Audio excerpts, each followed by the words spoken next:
प्राकृत प्रशिक्षण YouTube channel में आप सभी का स्वागत है। आज के इस वीडियो के माध्यम से आप सभी श्रमण संस्कृति सम्यक ज्ञान प्रतियोगिता के फरवरी माह के छठे प्रश्न पत्र के सभी उत्तर 6 ढाला की चौथी से 6वीं ढाल के अनुसार प्राप्त करेंगे। सभी प्रश्न पत्रों के उत्तर आपको इस चैनल में मिल रहे हैं, सब्सक्राइब जरूर कीजिए। इसके अलावा अन्य प्राकृत जैनागम के ग्रंथों के स्वाध्याय भी आप इस चैनल से कर सकते हैं। चलिए प्रारंभ करते हैं। प्रश्न क्रमांक 1, 6 ढाला में प्रयुक्त अघ शब्द का क्या अर्थ है? 4 ऑप्शन है हमारे पास, पाप, पुण्य, समूह और जीव। चौथी ढाल में आ जाइए। 11वें छंद की अंतिम पंक्ति, देय ना सो उपदेश होय अघ वनज कृषितें। यहां पर अघ शब्द आया हुआ है। देय ना सो उपदेश, ऐसा उपदेश नहीं देता है। होय अघ, जिससे अघ हो, अघ यानी पाप हो। वनज कृषितें, वनज यानी व्यापार और कृषि से, ऐसे व्यर्थ में उपदेश नहीं देता है जिससे कि कृषि और व्यापार संबंधी पाप हो। तो यहां पर अघ शब्द का अर्थ है पाप। पहले प्रश्न का सही उत्तर हुआ ए, पाप। दूसरा प्रश्न, निम्न में से कौन सा व्रत शिक्षा व्रत का भेद है? 4 ऑप्शन है, भोगोपभोग परिमाण व्रत, परिग्रह परिमाण व्रत, अनर्थ दंड व्रत और ब्रह्मचर्य व्रत।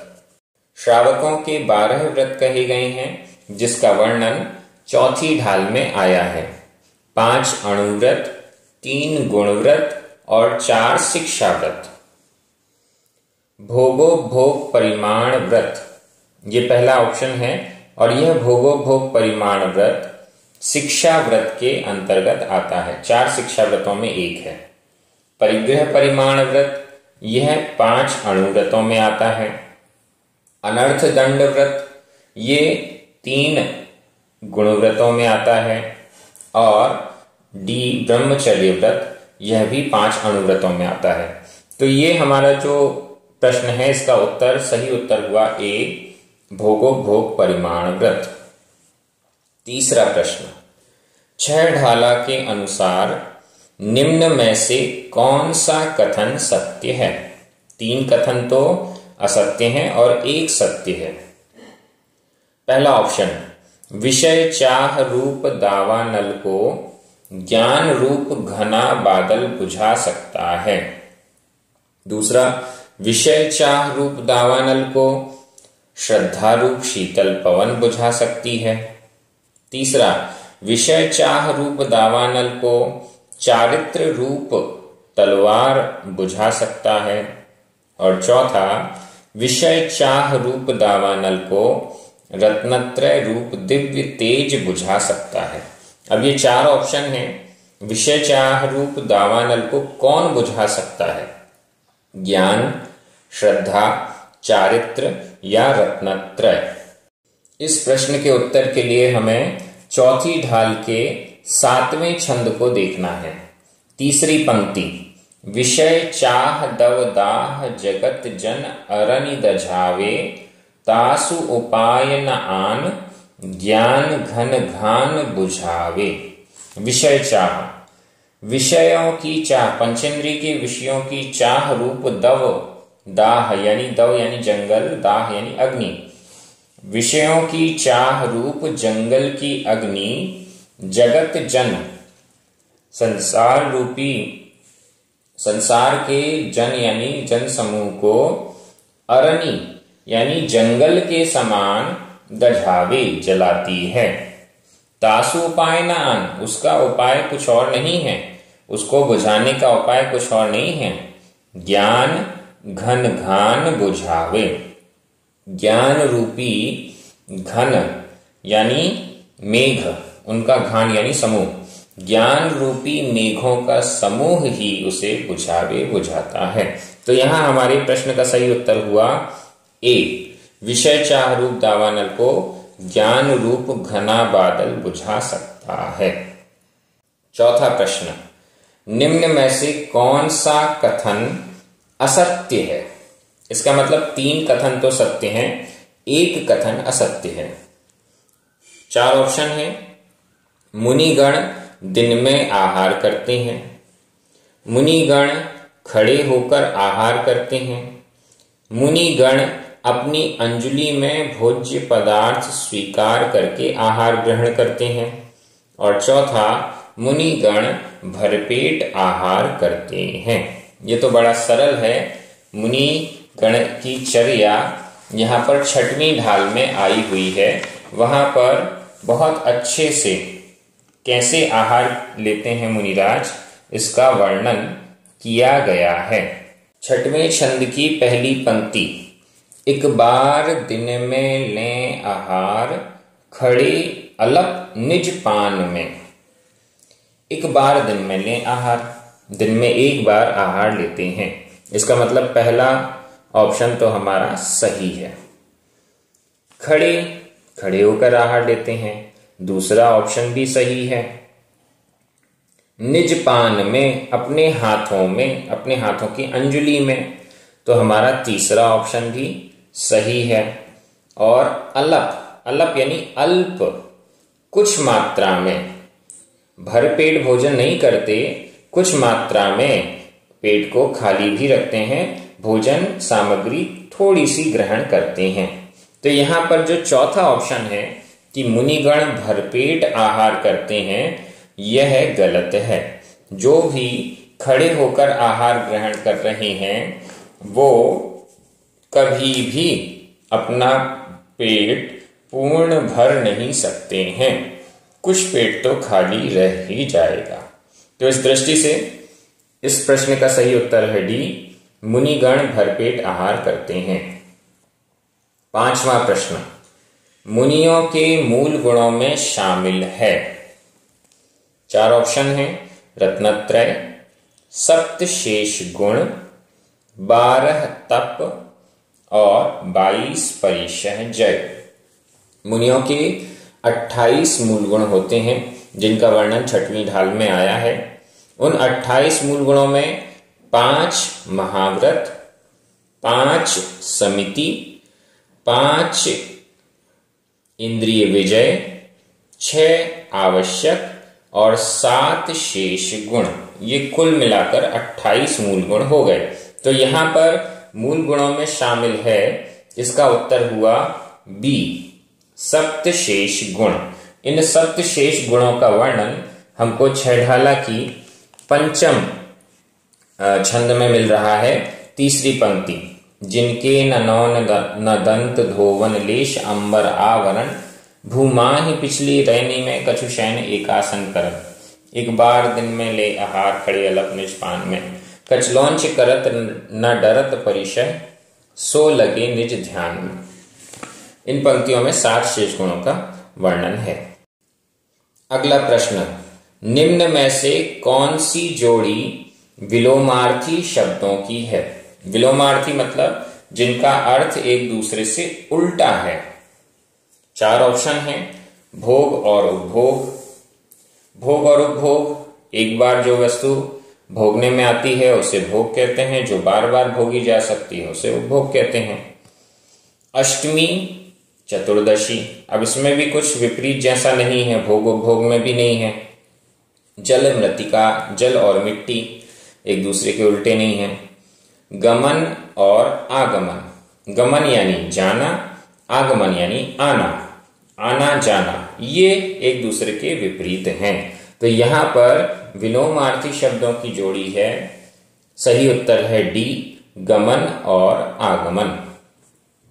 7वां प्रश्न, त्रस जीव जंतुओं से रहित स्थान पर देखभाल कर मल मूत्र का त्याग करना क्या कहलाता है? 4 ऑप्शन है।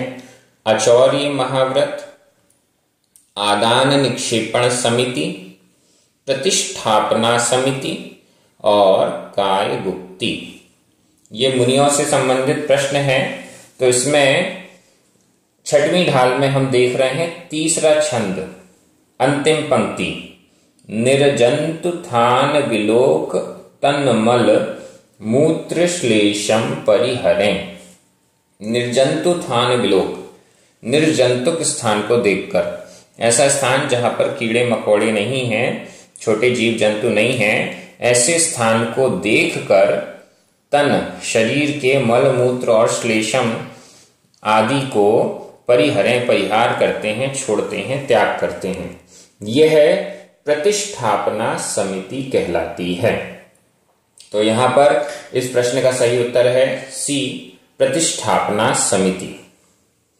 8वां प्रश्न, सम्यक दर्शन, ज्ञान और चारित्र जब एक रूप हो जाता है तब वह खाली स्थान की निश्चल दशा कहलाती है। क्या किसकी निश्चल दशा है? 4 ऑप्शन है, अशुभोपयोग, शुभोपयोग, शुद्धोपयोग, विशुद्धोपयोग। इन 4 में से किसकी वह निश्चल दशा? सम्यक दर्शन, ज्ञान और चारित्र।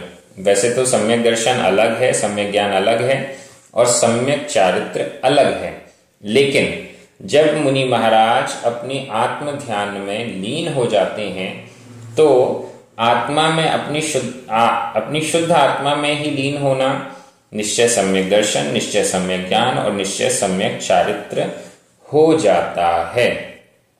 तो यह किसकी निश्चल दशा है? इन 4 ऑप्शन में से। छठाला के छठे ढाल 9वां छंद, तीसरी लाइन, तीनों अभिन्न अखिन्न शुद्ध उपयोग की निश्चल दशा प्रगटी जहां दृग ज्ञान वृतिये तीन धा एकई लसा। ये शुद्ध उपयोग की निश्चल दशा है और जहां पर यह शुद्ध उपयोग की निश्चल दशा प्रकट होती है वहां पर, कहां पर प्रकट होती है? जहां दृग ज्ञान व्रत, दृग सम्यक दर्शन, सम्यक ज्ञान और सम्यक चारित्र, 3 धा, 3 प्रकार का जो ये सम्यक दर्शन, सम्यक ज्ञान और सम्यक व्रत यानी सम्यक चारित्र है, एकई लसा, जब वो एक रूप हो जाता है तब यह शुद्ध उपयोग की निश्चल दशा प्रकट होती है। तो यहां हमारे प्रश्न का सही उत्तर है सी, शुद्धोपयोग। 9वां प्रश्न, निम्न में से असत्य जोड़ी को पहचानिए। यहां पर 4 जोड़ियों में से 3 तो सही हैं और 1 गलत जोड़ी है। पहला, 3 योग, योग 3 होते हैं, मन, वचन और काय। 4 गति, गतियां भी 4 होती हैं, मनुष्य गति, देव गति, नरक गति, त्रियंश गति। 5 परिवर्तन, परिवर्तन भी 5 होते हैं, द्रव्य, क्षेत्र, काल, भाव और भव।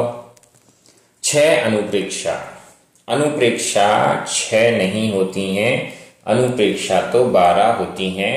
5वीं ढाल में 12 अनुप्रेक्षा यानी 12 भावनाओं का वर्णन है। तो यहां पर असत्य जोड़ी हुई डी, 6 अनुप्रेक्षा।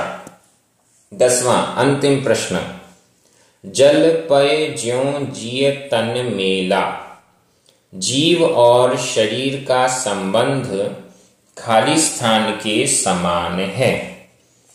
यहां जल पय ज्यों जिय तन मेला, इस पंक्ति को हम ढूंढेंगे तो इसका उत्तर हमें मिल जाएगा। 4 ऑप्शन यहां पर दिए गए हैं, पानी और तेल, पानी और दूध, पानी और घी, पानी और समुद्र। ये पंक्ति हमको कहां पर मिल रही है? 5वीं ढाल के 7वें छंद में। जल पय ज्यों जिय तन मेला, पय भिन्न भिन्न नहीं भेला।